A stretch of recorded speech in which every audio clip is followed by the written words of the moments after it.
Hi guys, and welcome to this little small, well, not really a review because I've done the review, but a little small update on the XSL X-One. The XSL X-One from its initial Mark 1 version was then upgraded to a Mark 2 and now a Mark 3 version. The initial version was quite prominent in the mid bass, and the mids, upper mids and treble were a little bit more on the subdued side, so it was a warmer sounding, a thicker sounding IM. They subsequently lowered that mid bass and gave us, well, by lowering that mid bass on the Mark 1, on the Mark 2 they actually improved by consequence the mids, upper mids and treble. So they came up with this, which was more balanced, more coherent across the whole frequency range. Now they've come along and given us the Mark III, and the Mark III basically has maintained the bass that was present on the Mark II, just a very small reduction, and maybe even I wouldn't even consider that a reduction. It could be just a variance of the driver in terms of the set that I got, the particular set that I got, but they improved slightly the mids, upper mids and treble. So this one was, let's say, more lower frequency biased. This one was kind of the more neutral one, and this one is now kind of a little bit more upper frequency biased. The difference is minimal. I mean, we're talking about PENON gain on this one of about 8 dBs for the bass and about 9 for the mids, while on this one it's basically kind of stays more or less the same, 8.5 each way. And this one has got the most bass and mid bass, with the most as well relaxed mids and treble. Basically what this translates to is that this, in my opinion, either the Mark II or the Mark III, but I would say the Mark III is the best, the better sounding out of the three. It's the one that makes female vocals come across the nicest, male vocals come across the nicest. But all of that has not come at the expense of losing any bass energy when it's needed. It's still got plenty of bass, and I still feel that it can still be further improved. After all, let's not forget that the driver that's inside of these XSLs is actually the same driver as the MIM Dark Magician. And the MIM Dark Magician, we need not really say too much about it, right? I mean, it was for a long time, while it was still available at least, a kind of the Mark 1 version as well. Let's keep that in mind. Kind of a reference in terms of single DDs.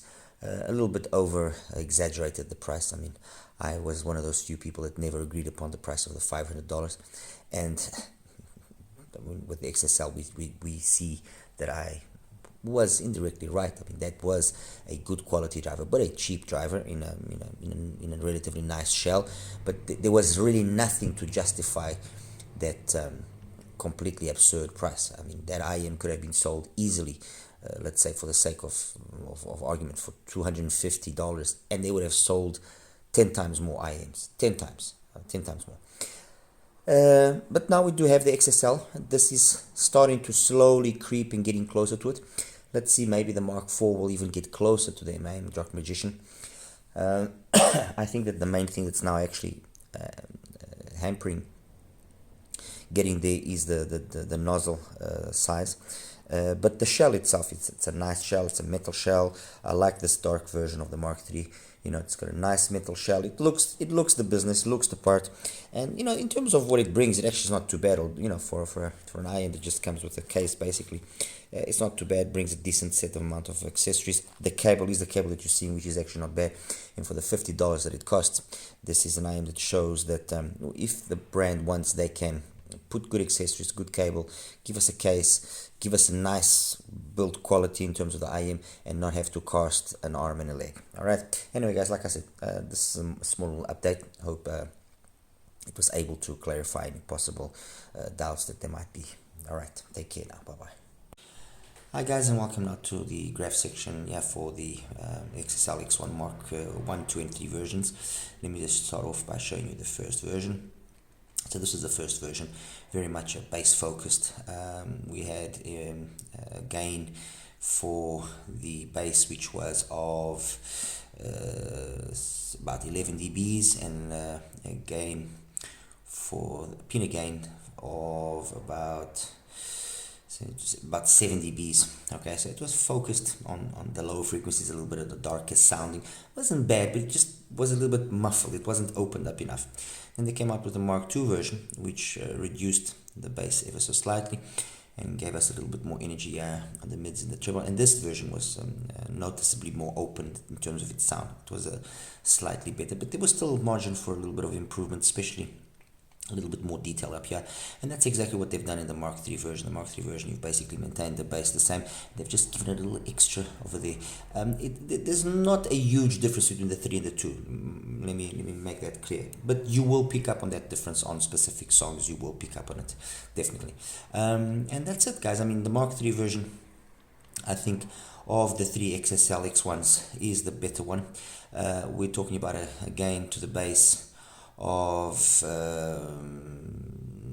about 8 dB, so they've brought it down quite a bit by now. 3 dB is a big difference, and a gain into the mids of about pin again of about 9 dB. So you know, you might say, oh, but they've worsened the gain, the pin again, going from 7 to 9, and but honestly, and trust me, it is actually the one that does sound the best, the most balanced out of the 3, definitely. The balance that is here is one that still maintains that nice thick bass that it has. And I mean, I've got here the MIM Dark Magician. I can show you.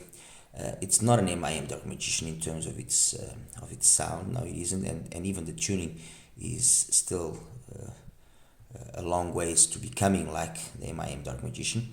Let me just, as well, I'm going to center this at 500 Hertz. The Dark Magician obviously sits within a very tight window, but you can see that there's nuances here of the Dark Magician in the tuning of the Mark III. Definitely the bass has been improved, because the Dark Magician was a little bit overly light on the bass, let's put it that way. But it was that balance that it struck between the bass and then the mids and upper mids and the treble that was very, very well done, very well achieved, and it just sounded very good. It didn't sound like it was bass shy or anything of the sort. But I do agree, or I do like, or I do prefer the bass that the Mark III XSL does have. All right. Anyway, guys, as always, like and subscribe. Any questions, anything you might want, please feel free to ask me. Take care now. Bye.